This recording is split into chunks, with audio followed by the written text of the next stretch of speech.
স্বাগত ডিবিসি সংবাদে। আপনাদের সাথে আছি আমি শোভন শাহমিন দিশা। এবারে জানাবো খবরের বিস্তারিত।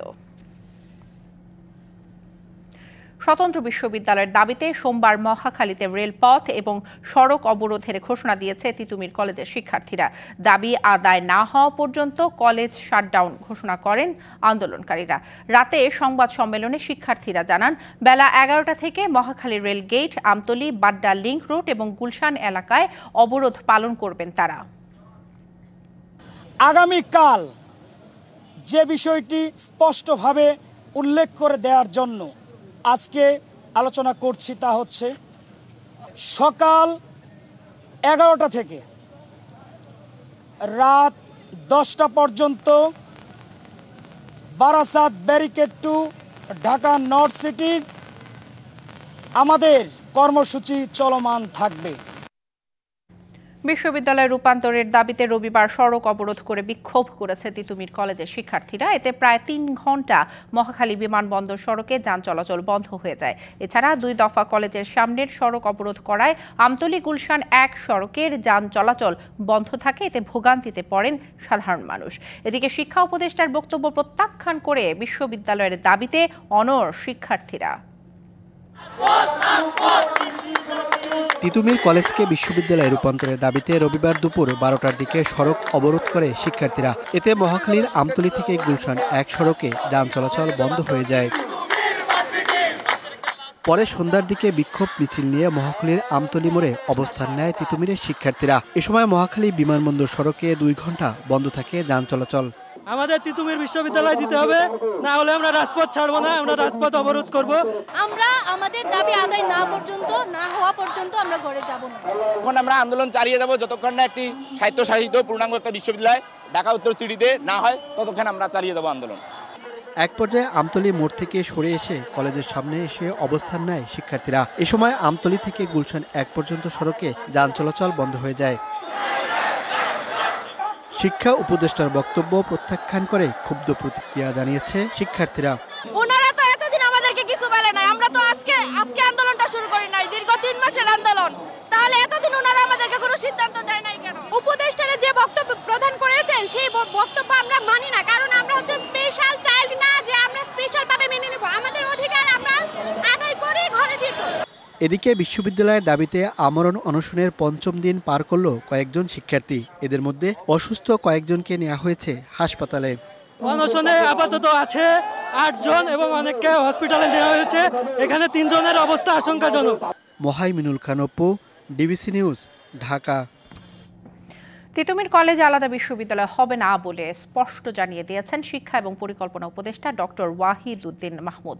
রাজধানীর শের-ই-বাংলা নগরের NEC সম্মেলন কক্ষে একনেক সভার পর ব্রিফিংয়ে তিনি জানান, 7 কলেজ নিয়ে আলাদা বিশ্ববিদ্যালয় স্থাপনের কাজ চলছে। তারা ক্লাস করতে চায়, আমার কাছে অনেকে বলেছে, লিখেছে। জনদুর্ভোগ যাতে না হয়, কর্মসূচি যদি দিতেই হয় সেরকম কর্মসূচি দিতে থাকুক। একটা কলেজকে হঠাৎ করে সময় সীমার মধ্যে বিশ্ববিদ্যালয় ঘোষণা করা এটা কোনো যৌক্তিক দাবি না। গণ অভ্যুত্থানে আহতরা 8 ঘন্টা পর রাজধানী শ্যামলী মোড়ের অবরোধ তুলে নিলেও সন্ধ্যায় মিছিল নিয়ে প্রধান উপদেষ্টার বাসভবনের দিকে যাওয়ার সময় তাদের আটকে দেয় পুলিশ। বাধা পেয়ে তারা হোটেল ইন্টারকন্টিনেন্টালের সামনে অবস্থান নিয়েছে। শ্যামলীতে দিনভর সড়ক অবরোধের ফলে কয়েকটি সড়কে যান চলাচল বন্ধ হয়ে যায়। এতে যানজটের সৃষ্টি হয়ে সীমাহীন দুর্ভোগে পড়েন নাগরিকরা। জুলাই গণ অভ্যুত্থানের পর পেরিয়ে গেছে 6 মাস, কিন্তু অনেক আহতই এখনও উন্নত চিকিৎসা সহ রাষ্ট্রঘোষিত ভাতা বা আর্থিক সাহায্য পাচ্ছে না। দেয়া হয়নি সবাইকে রাষ্ট্রীয় সম্মানও। এসব অভিযোগে সারা দেশ থেকে আসা কয়েকশো আহত তাদের দাবি নিয়ে নেমেছে রাস্তায়। এখন নাকি আবার আর্টিফিশিয়াল লাগাতেই পারছে না, এর ভিতর কোস্ট আমরা একসাথে কাটিয়ে দিতে পারে, কিন্তু কাজ হচ্ছে না। সুচিকিৎসা নিশ্চিত করতে হবে। ঠিক আমাদের সেই 15 বছর আমাদের স্বীকৃতি, এই রাষ্ট্রের কারিগর, আমরা এই রাষ্ট্র গঠনে অগ্রণী ভূমিকা রেখেছিলাম, সুতরাং আমাদেরকে স্বীকৃতি দিবেন। শুরুটা হয়েছিল শনিবার রাত থেকেই। তারা মধ্যরাত পর্যন্ত রাস্তায় অবস্থান নেয়। কোনো উদ্যোগ না নেয়ায় রবিবার সকালে আবারও তারা পথে নামে। মিরপুর রোডের উপর শ্যামলী শিশু মেলার সামনে অবস্থান নিয়ে অবরোধ করে 3 দিকের রাস্তা। বন্ধ হয়ে যায় গাবতলী থেকে শ্যামলী, শ্যামলী থেকে আগারগাঁও এবং শ্যামলী থেকে আসাদ এভিনিউ পর্যন্ত গুরুত্বপূর্ণ রাস্তা। দিনব্যাপী অবরোধে তৈরি হয় তীব্র যানজট, চরম দুর্ভোগে পড়ে হাজারো মানুষ।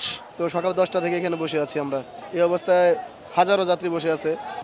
এখনো যাইতে পারিনি এদের আন্দোলনের জন্য। 11টা বাজে এখানে, এখন 6 ঘন্টা ধরে বসে হয়েছি।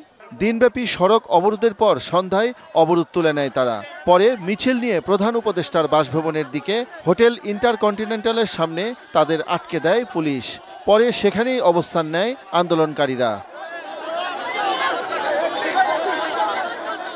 এদিকে স্বাস্থ্য উপদেষ্টা জানান 30 জন আহত যোদ্ধাকে বিদেশে চিকিৎসার জন্য পাঠানো হয়েছে। আমরা এই পর্যন্ত 30 জনকে বিদেশে পাঠিয়েছি, কেউ সিঙ্গাপুরে, কেউ ব্যাংককে। 60 লাখ টাকা পর্যন্ত আমাদেরকে পে করতে হয়েছে এয়ার অ্যাম্বুলেন্সের জন্য। তারপরও আমরা কিন্তু টাকার কথা আমরা চিন্তা করি, টাকা যেভাবে হোক সেটা ব্যবস্থা আমরা করতে পারবো, কিন্তু আমাদের ছেলেগুলোদেরকে আমরা চিকিৎসার সুব্যবস্থাটা দেই। আর দুর্যোগ ও ত্রাণ মন্ত্রণালয়ের উপদেষ্টা আন্দোলন না করে আন্দোলনকারীদেরকে ধৈর্য ধরতে বলেন। গেজেট হওয়ার পরে বিধিবদ্ধভাবে তারা সমস্ত সুবিধাদের আওতায় আসবেন। সরকারিভাবে যেন এই সমস্তগুলো সুবিধাভোগী যেন তারা হতে পারে, সেই উদ্যোগগুলো এখানে নেওয়া হয়েছে। শাহ ইমন, ডিবিসি নিউজ, ঢাকা। কেউ যখন সাহস করেনি তখন স্বৈরাচারের বিরুদ্ধে দাঁড়িয়ে দেশ সংস্কারের কথা বলেছে বিএনপি। এমন মন্তব্য করেছেন বিএনপির ভারপ্রাপ্ত চেয়ারম্যান তারেক রহমান। বলেন, দেশে সংস্কারের আলোচনা যত বেশি দীর্ঘায়িত হবে, স্বৈরাচার তত বেশি ষড়যন্ত্রের সুযোগ পাবে। রবিবার রাজধানীর কদমতলীতে ঢাকা মহানগর দক্ষিণ বিএনপি আয়োজিত রাষ্ট্র কাঠামো মেরামতে 31 দফা ও জনসম্পৃক্তি শীর্ষক কর্মশালায় ভিডিও কনফারেন্সে যুক্ত হন বিএনপির ভারপ্রাপ্ত চেয়ারম্যান তারেক রহমান। এ সময় দেশবাসীর উদ্দেশ্যে তিনি বলেন, জবাবদিহিতা নিশ্চিত করতে হলে দ্রুত নির্বাচন দিতে হবে। যারা সংস্কার বলছেন তাদের কাছে আমরা বলতে চাই যে হ্যাঁ, সংস্কারের পক্ষে সবচাইতে আগে বিএনপি দাঁড়িয়ে আছে সংস্কার করার জন্য। কাজে আসুন, সংস্কারের প্রস্তাবগুলো যদি বাস্তবায়ন করতে হয় তাহলেও সবচাইতে আগে নির্বাচনী প্রয়োজন। নির্বাচনের মাধ্যমেই যাদেরকে জনগণ দায়িত্ব দেবে, সংস্কারের কাজ তারাই শুরু করতে পারবে। দেশে দ্রুত নির্বাচন না দিলে স্বৈরাচার আবারও মাথাচাড়া দিয়ে উঠবে এবং ষড়যন্ত্র করার সুযোগ পাবে। যেই স্বৈরাচারকে বাংলাদেশের মানুষ, সকল মানুষ, দল মত নির্বিশেষে, শ্রেণী পেশা নির্বিশেষে সকল মানুষ একত্রিত হয়ে এই দেশ থেকে বিতাড়িত করে দিয়েছে, যদি নির্বাচন প্রক্রিয়া দেরি হয়, যদি সংস্কার আলাপ আলোচনা দীর্ঘায়িত হয়, তাহলে সেই স্বৈরাচার সুযোগ পেয়ে যাবে আবার দেশের মানুষের কাঁধে চেপে বসার। সংস্কারের নামে কালক্ষেপণ করা যাবে না বলেও জানান তিনি। সংস্কার বাস্তবায়নের কাজও যদি। Ajit Sarkar, DBC news. National prayer breakfast অনুষ্ঠানে যোগ দিতে যুক্তরাষ্ট্র যাচ্ছেন বিএনপি মহাসচিব মির্জা ফখরুল ইসলাম আলমগীর। স্থায়ী কমিটির সদস্য আমির খসরু মাহমুদ চৌধুরী লন্ডন থেকে তাদের সঙ্গে যুক্ত হবেন বিএনপির ভারপ্রাপ্ত চেয়ারম্যান তারেক রহমানের মেয়ে ব্যারিস্টার জাইবা রহমান। 3 সদস্যের প্রতিনিধি দলের নেতৃত্বে রয়েছেন মির্জা ফখরুল। সন্ধ্যায় এমিরেটস এয়ারলাইন্সের ফ্লাইটে ওয়াশিংটনের উদ্দেশ্যে রওনা হন 2 বিএনপি নেতা। বিএনপি মহাসচিব জানিয়েছেন, অনুষ্ঠানে বিএনপির ভারপ্রাপ্ত চেয়ারম্যানের প্রতিনিধিত্ব করবেন জাইবা রহমান। ন্যাশনাল প্রেয়ার ব্রেকফাস্ট যুক্তরাষ্ট্রে একটি বার্ষিক অনুষ্ঠান, যা যুক্তরাষ্ট্রের জাতীয় এবং আন্তর্জাতিক নেতাদের মধ্যে সংলাপের একটি প্ল্যাটফর্ম। 5 এবং 6 ফেব্রুয়ারি যুক্তরাষ্ট্রের রাজধানী ওয়াশিংটন ডিসিতে হবে অনুষ্ঠানটি। দায়িত্ব নেওয়ার পর থেকে খাল খনন, পুনরুদ্ধার, অনিয়ম এবং দুর্নীতির বিরুদ্ধে কাজ করা শুরু করে অন্তর্বর্তী সরকার। সকালে ঢাকা শহরের খাল দখল এবং দূষণমুক্ত করতে খাল কেন্দ্রিক ব্লু নেটওয়ার্কের উদ্বোধন করে একথা জানান উপদেষ্টারা। এ সময় 3 উপদেষ্টা লাল গালিচায় হেঁটে খালে নামেন এবং ভাসমান এক্সকাভেটরে ওঠেন, কাজের সূচনা করেন। বর্ষার আগেই ঢাকার 19টি খালে পানির প্রবাহ ফিরিয়ে আনা হবে বলে জানান তারা। লাল গালিচা বিছানো পথে হেঁটে রবিবার সকালে রাজধানীর বাউনিয়া খালের খনন কাজ শুরুর মাধ্যমে ঢাকা উত্তর ও দক্ষিণ সিটির 6টি খালের সংস্কার কাজের উদ্বোধন করেছেন অন্তর্বর্তী সরকারের 3 উপদেষ্টা।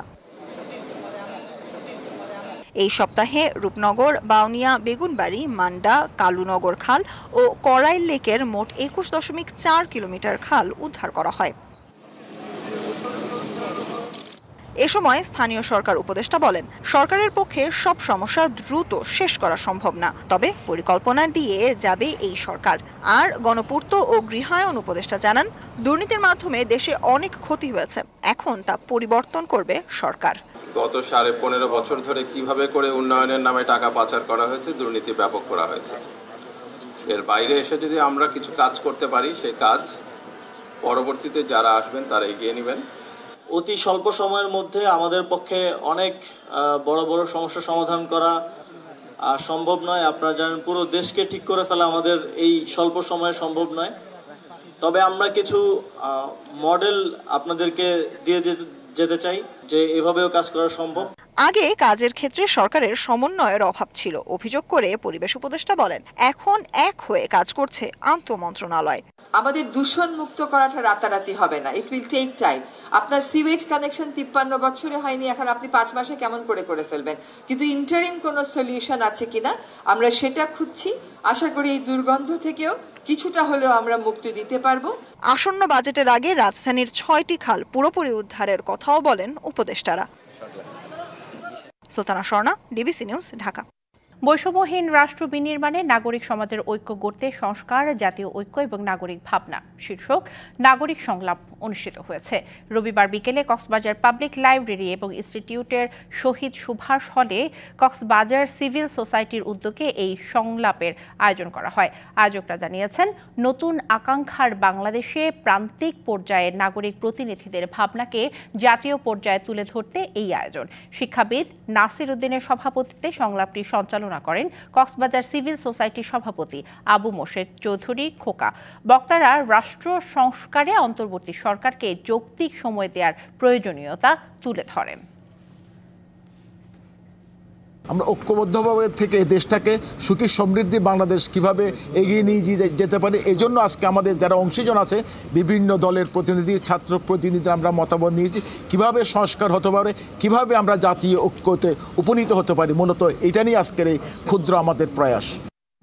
দর্শক, উন্নত চিকিৎসা সহ বিভিন্ন দাবিতে পুলিশের ব্যারিকেড ভেঙে প্রধান উপদেষ্টার কার্যালয়ে প্রবেশ করেছেন গণ অভ্যুত্থানে আহতরা। আমরা সরাসরি যুক্ত হচ্ছে সেখানে।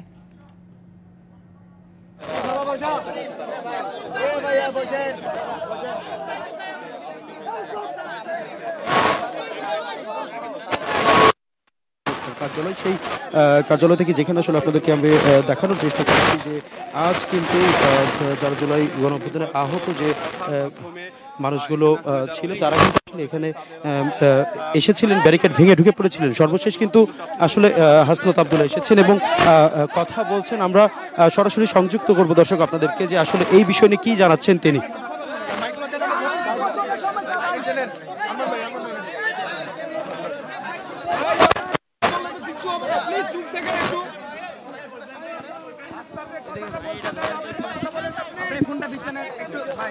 এই যে রাষ্ট্রীয় স্বীকৃতির যে এটা বিষয়টা, এই দাবি কি প্রথম আপনারা তুলছেন নাকি 31শে জানুয়ারির আগে, আমরা 31শে ডিসেম্বরের আগে আমরা তুলছি? আমরা তুলছিলাম না, শহীদ মিনারে গেছিলাম না, ওখানে যে ঘোষণাপত্রটা দেওয়ার কথা ছিল, ওখানে কি রাষ্ট্র এই যে আপনাদের স্বীকৃতির বিষয় ছিল কিনা? ছিল কিনা? এই দাবি কি তাহলে আপনারা তুলছেন নাকি আমরা সবাই মিলে তুলছিলাম? সবাই তুলছিলাম। কিন্তু আবার বলেন, এই দাবি যে পর্যন্ত সময় আমরা বিভিন্ন জায়গায় দৌড়াদৌড়ি করতেছি কিনা? আমি যেটা বলার চেষ্টা করতেছি, কেউ কথা না বলি, স্বীকৃতির বিষয়ে এখানে শরীফুল আছে এবং শরীফুল পুরো সময়টা পরিশ্রম করছে। এখানে এই স্বীকৃতির বিষয়ে আপনার সাথে আমার তো কোনো পার্থক্য নাই। পার্থক্য যে জায়গায় এবার আপনাদেরকে বলি, এই যে আপনারা এখানে আছেন না, আপনাদের মধ্যে অনেক নেতৃত্ব আছে, ওরা আলাদা গিয়ে বিভিন্ন সময় মিটিং করে।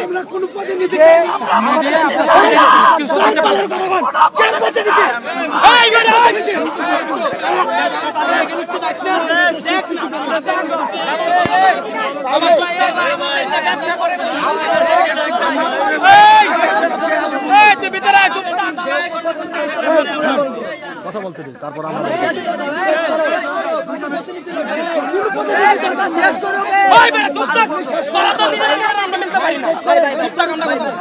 ভাই বলেন বলেন বলেন ভাই বলেন ভাই আপনি বললেন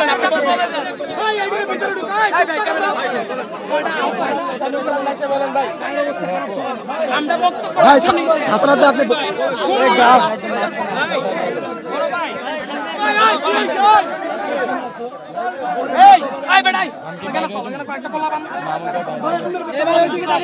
ভাই আপনি কথা বলেন আপনি কথা বলেন ভাই আপনি কথা বলেন বলে চুপ করবে কথা বলেন